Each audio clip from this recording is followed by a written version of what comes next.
In the quiet chaos of early SoundCloud rap, one name began to echo: XXXTentacion. To many, he was a troubled artist. To others, he was a prophet of pain and rebirth. But beneath the music, behind the rage and emotion, there were hidden beliefs, ancient ones, that shaped his art. This is the dark lore of XXXTentacion and the occult path he took. This is the first time I'm letting them see my hair. My hair is just a reminder of telling me to relax, basically. It's a reminder of me telling myself that, yo, you are human, and that you are not a god, you are still on the planet Earth, and that you need to remind yourself that karma is a real thing, and whatever you give out, you will get back. I knew that something was off. The voices in the head came. He would tell me, he would not sleep at night, and he would tell me he hears voices. Literally, he would be like, oh, I took LSD and I've talked to a spirit that's a demon and told me information about myself, about how long I'm gonna live, that they're gonna come get him at some point.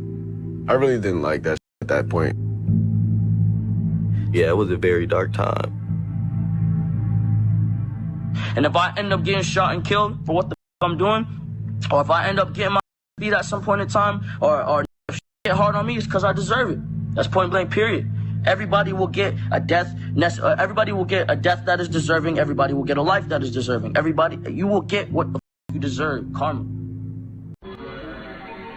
Inside a Florida juvenile center, around 2013, Joseon Freud met Stokely Goldborn, better known as Ski Master Slump God. Their bond began in chaos and would soon form the foundation of a movement. By 2016, both artists were managed by a man named Tables, real name Dylan Turner. He helped release Look at Me, never realizing that this one song would ignite X's rise into the collective mind of an entire generation. But as X grew in fame, his interest in darker knowledge deepened. He spoke often about energy, vibration, and control. Behind his words were references to old occult texts, the Kabbalion, the Master Key System, and teachings about something called the Great Magical Agent. He wanted to master what ancient mystics called the seething energies of Lucifer, not as a religious act, but as a form of spiritual control. To X, this wasn't worship, it was about becoming something greater. He believed in the left-hand path, the idea that enlightenment comes not through submission, but through rebellion. In his view, trauma was institution, suffering was transformation. As a child, X had already faced tragedy, discovering a family member's body after self-harm. Those scars followed him, shaping a belief that pain was sacred. He read works by Ephilis Levi, learning that power could come from manipulating unseen forces. The Fireborn were those who could awaken his inner energy, the Luciferian light, without being destroyed by it. Even X's name carried meaning. In numerology, X equals 6, the number often tied to imperfection and the physical world. The word tentacion means temptation in Spanish. Together, XXXTentacion could be read as the temptation of flesh, or even the temptation of the six. Some fans saw this as a challenge, a symbol of resisting evil. Others thought he was embracing it. His lyrics, his tattoos, and even his interviews hinted at a struggle between divinity and corruption, the same battle described in ancient alchemy. Around this period, X moved in with a man named Bruno, a figure surrounded by disturbing rumors.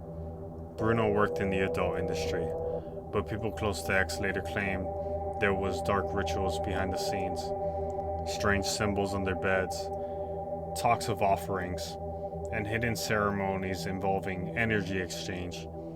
Some of these stories come from X's own circle, people who believe Bruno practiced a form of ritual manipulation.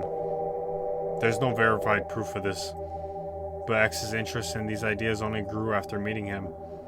Friends said he began studying energy vampirism, soul bonds, and the manipulation of life force.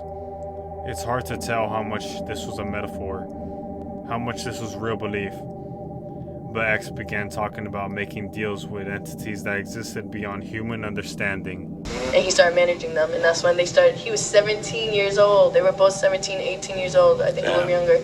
Hanging out at Bruno's house with a whole bunch of stars, drugs, parties, and these kids are living the life with, like, you know how insane that is? Because I was living in the house. That's why those raps were dope, right? Yeah, that's why X and them were like insane kids, like doing screamo and like doing all this crazy like they were living a rock star life. Because of that fool. That's Bruno crazy. Is, like, there's videos of Bruno taking X to Disney. Damn. Like you know, he, like, people said, like, Bruno was kind of wanted him to be like his little, his like mini-me, or like that's like they're twins, or like, you know, they acted almost like, and X admired that. It was so weird, and that's when all those allegations came out, like he beat up this girl, and that was at Bruno's house. It's crazy. All that went on, like, it's crazy. So that was like the center of all the... No one knows that it was Bruno. Really? And now none of X's mom, his friends, none of those people are Bruno, because he really got this kid into like a bad like lifestyle. So is he doing something else, or just different artists? Bruno? Yeah. Bruno's still doing the same thing he was doing. Just different artists. Pimping, selling drugs, doing all that. No? Damn. Miami Ratchet. That's my new rap name. My new rap name is gonna be Bruno. Bruno. Like Freeway, like Freeway Ricky, Rick Ross. Rick Ross is like, I'm gonna be a Rick Ross. Yeah, this is when X was like 17. He had like short hair. He didn't even have like the two like blonde, and he was kid. Yeah. He was recording in his house. Yo, if I tell you some real right now, like, I'm gonna tell you some crazy, like, these kids, like, what I've heard, what they did at Bruno's house. Bruno never did that in the house when I was there. He just like beat girls up and like put them in cages and like. Yeah, regular like mob. Like, you know, crazy. And then what I heard later on was, I guess after he started living with these kids, they started doing like brujeria. Like, they started doing that. And like these are facts, like Wi-Fi, funeral, and all these guys would say that. Even Juice WRLD would say that. It was like, yeah, like Bruno was doing like they were doing some weird, even X. Yeah, they were like, when Florida has that, Louisiana has that.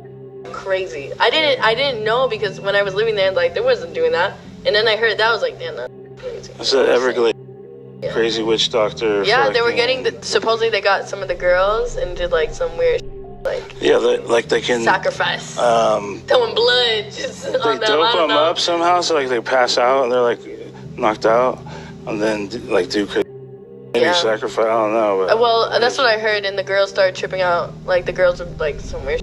I believe in that stuff. I live in Miami. I'm not gonna lie. Like, I looked into that. I was like, ooh. Sacrifice his girl's soul when he them on top of his bed, because he has like the gates of hell pentagon drawn underneath his bed, and he sacrificed his girl's soul on top of the bed when he. So let the world know that, because that is some real demonic shit, and that's not cool. That revolves around XXX.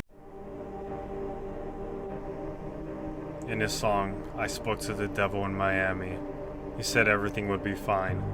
X describes meeting a figure who offers him peace in exchange for his soul. He later said the song wasn't literal, but those close to him claimed he took it seriously. He talked about crossroads, about Papa Legba, and about facing his own reflection to becoming something greater. He told fans he'd sold his soul, then corrected himself, saying he'd only traded it for knowledge. Maybe that was the same thing. After his passing in 2018, fans returned to his words, his interviews, sketches, and private notes. He wrote about the duality of man, the concept of multiple realities, and the idea that death wasn't the end.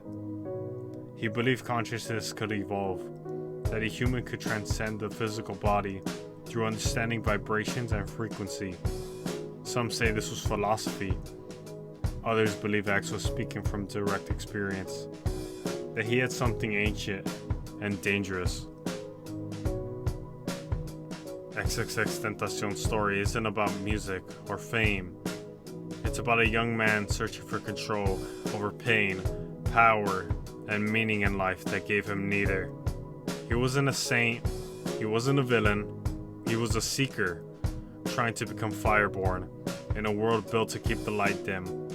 Maybe that's why his voice still echoes, even after death. Okay, so my current focus is creation and evolution. No matter whether you realize it or not, every day you evolve. Every day you create. You create in thought, you evolve in mind, you evolve as far as your age, you evolve physically, mentally. If you are evoluting physically and you are not evoluting mentally, you are not doing the right thing.